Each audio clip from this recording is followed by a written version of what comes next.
Olá, corretor.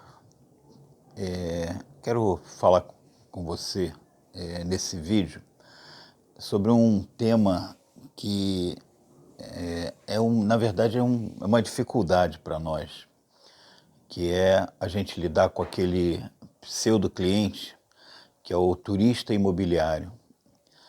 Eu tenho conversado com colegas e recebo ligações, e a gente troca algumas ideias, e é sempre a mesma reclamação que a gente escuta dos colegas. É aquela pessoa, aquele cliente potencial, se é que a gente pode dizer que é um cliente potencial, aquela pessoa que não tem nada, ela não tem dinheiro, quando tem um imóvel tem que vender o imóvel, às vezes não sabe exatamente o que procura, e liga para a gente e parece que quer passear. Liga lá, eu queria saber sobre o imóvel, conta uma história, às vezes até é sincero e diz que está começando agora a procurar, que precisa vender o imóvel dele, enfim, isso até ajuda a gente. Mas às vezes a gente, né, é uma boa conversa, a gente com aquela coisa no nosso profissionalismo acima de tudo, a gente vai, sai de casa, às vezes um domingo, pega carro e vai mostrar um imóvel e o cara, pô, legal, obrigado. Leva às vezes a família, vai ele, mulher, os filhos, às vezes vai a sogra e nunca mais ele entra em contato. Então, assim, como é que a gente pode se blindar desse tipo de cliente, se é que a gente pode chamar de cliente? Como se blindar, como se proteger disso? Ou a gente tem que ficar simplesmente atendendo o telefone. Nesse caso, essa fala é muito mais para corretor autônomo, porque o corretor que está lá de forma passiva no stand de venda, ele está lá. A pessoa chega, se não tiver nenhum interesse, se a pessoa vai contar uma história, tem as suas dificuldades, às vezes a pessoa vai ter que pegar financiamento, vai ter que sentar ali, vai ter que... O imóvel dele ou está sendo vendido ou nem começou a vender, ele às vezes só quer saber se ele consegue comprar aquele imóvel. Então, quem está na forma passiva, no stand de venda, eu acho que o efeito é um pouco menor do que do chamado caroço. No comércio, né, aquele cliente que não vai para comprar nada, que só ocupa o vendedor, é chamado caroço. E a gente chama de turista imobiliário, pelo menos esse termo aqui no Rio de Janeiro é usado assim. Então, assim, o turista imobiliário, ele atrapalha demais o corretor. Ele coloca o corretor, às vezes, numa situação difícil. Às vezes você deixa a sua família para mostrar um imóvel que a pessoa, às vezes é um imóvel interessante, um imóvel que tem piscina, é um imóvel grande, uma casa grande ou um sítio, e a pessoa vai brincar, vai catar fruta, aproveita, ocupa o tempo dele no lazer. Para ele, às vezes, é lazer e para a gente é trabalho. Como é que a gente resolve isso? Então, eu vou dar aqui a minha maneira, né, como é que eu trato isso. Primeiro, a gente tem que tentar segmentar. Primeiro, o corretor ele deve procurar trabalhar com aqueles imóveis o mais perto possível da residência dele. Quanto mais perto ele, ele captar um imóvel que é o local de moradia dele, tanto melhor. Porque aí esses problemas se minimizam.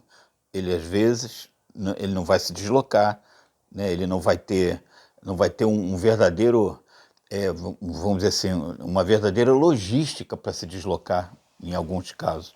Então, o corretor, o tanto quanto possível, procura captar imóveis e atuar o mais perto possível da sua moradia. É óbvio que vai ter aquele amigo, aquele irmão, aquele parente, ou aquele seu cliente, pô, vende a minha casa num bairro distante, ou às vezes... E você vai dizer o quê? Você vai dizer não para ele? É complicado, né?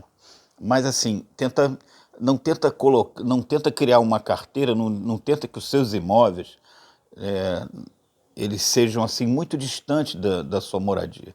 Então esse é a primeira coisa que você deve procurar fazer, procurar trabalhar os imóveis mais próximos da sua residência. A outra coisa é no contato, sem ser grosseiro, sem ser, digamos, mal educado, que o corretor ele nunca não deve ser mal educado em hipótese alguma. Mas o que você procura fazer? De novo, uma pequena anamnesezinha. Começa a conversar com ele. E o senhor já vendeu o seu imóvel? O senhor vai precisar de financiamento? O senhor teria algum recurso para dar de entrada? O senhor pode comprar esse imóvel à vista? Então, você procura puxar dele o grau de interesse. O senhor já viu outros imóveis? O senhor tem certeza que é esse bairro? O senhor não gostaria de um bairro X, o bairro Y? Porque você já perguntou onde ele mora. Enfim, deixa ele falar, puxa por ele, vai puxando. Tenta tirar dele o maior número de informações para que você não vá simplesmente passear com ele. E ele nunca vai mais, não vai mais te procurar, não vai nem querer saber. Então procure saber e você seja sincero com ele. Vamos imaginar que o cliente diga assim: não, eu comecei a procurar agora. Não, eu ainda tenho que vender o meu imóvel. Não, não, a ideia, eu não tenho dinheiro para dar de entrada. O senhor tem FGTS, pode usar o FGTS. É o seu primeiro imóvel, você vai... Então, assim, ele preenche todos os requisitos de dificuldade. E é um domingo, ele vai tá usando você para, para começar, para passear. Aí vai da sua generosidade, do seu profissionalismo. É óbvio que se o cliente, você vai se deslocar demais, se o cliente ainda não colocou o imóvel dele à venda, se o cliente está dizendo claramente para você que ele vai praticamente começar, é melhor você conversar com o cliente. É melhor você mandar algumas fotos para ele. Se você tem a quantidade de imóveis que você tem, você passa para ele: olha, antes da gente fazer essa visita, o senhor não gostaria de... Eu vou lhe mandar alguns imóveis, vou lhe falar algumas características. O senhor não quer pôr o seu imóvel à venda? Então, tenta, com jeito, com delicadeza, mostrar para ele que você está trabalhando, mas para que ele não... que ele vai estar simplesmente indo passear, entre aspas.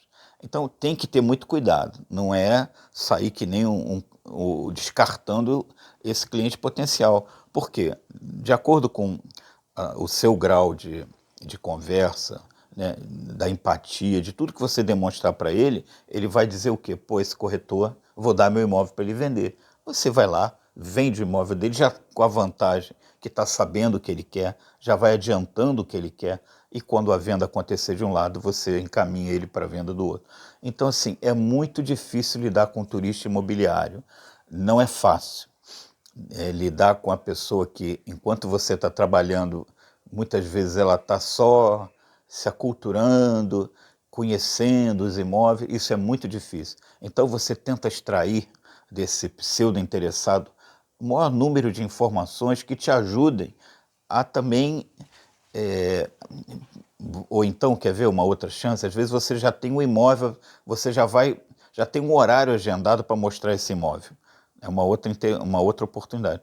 Eu tenho que mostrar o imóvel do bairro X às 10 horas. Então, vou fazer o seguinte, eu vou marcar com ele às ou 11 horas ou 9 horas, que assim eu não perco a viagem. Entendeu? Ou então você retém: olha, eu vou ver aqui na minha agenda, o senhor pode quando? Eu posso ligar para o senhor daqui a 2 ou 3 dias para dar um tempo de alguém ficar interessado em ver o imóvel, porque assim você não precisa ir absolutamente para mostrar o imóvel para ele. Então tem todas essas possibilidades. Então você pode fazer de tudo para não ir absolutamente sem chance nenhuma de vender e simplesmente para satisfazer, às vezes até um momento de lazer de uma pessoa que está interessado, está buscando. Então, essa é a conversa de hoje, chamar a atenção para a dificuldade que a gente tem de lidar, às vezes, com o turista imobiliário, com aquela pessoa que absolutamente ela só está passeando enquanto você está trabalhando, ela absolutamente está querendo, às vezes, informações que você pode abastecê-la, né, dessas informações. Você pode mandar link, você pode conversar sobre imóvel e evitando com que você vá absolutamente sai, às vezes está com a sua família no momento, para nada. Então, corretor, esse é o meu recado de hoje, em relação ao turista imobiliário. Essa pessoa que a gente não sabe exatamente o que é, se vai ser, se não vai ser, mas que muitas vezes pode nos atrapalhar e nos onerar. Então a gente tem que ter muito cuidado como é que a gente vai lidar com o turista imobiliário, até porque esse turista, ele pode vir a não ser mais turista. E às vezes a gente, com uma palavra, uma forma de descartar essa pessoa, a gente pode também estar descartando um cliente muito importante, um potencial comprador. Então, vamos prestar muita atenção e tomar muito cuidado com o turista imobiliário. Não tem jeito, ele vai sempre existir. Para aqueles que são autônomos, eu acho que o problema é pior. Para quem está no estande de venda, ameniza um pouco que você já está ali de forma passiva, aguardando quem chega no estande. Tá bom? Então essa é a minha mensagem de hoje para você, corretor. Um forte abraço.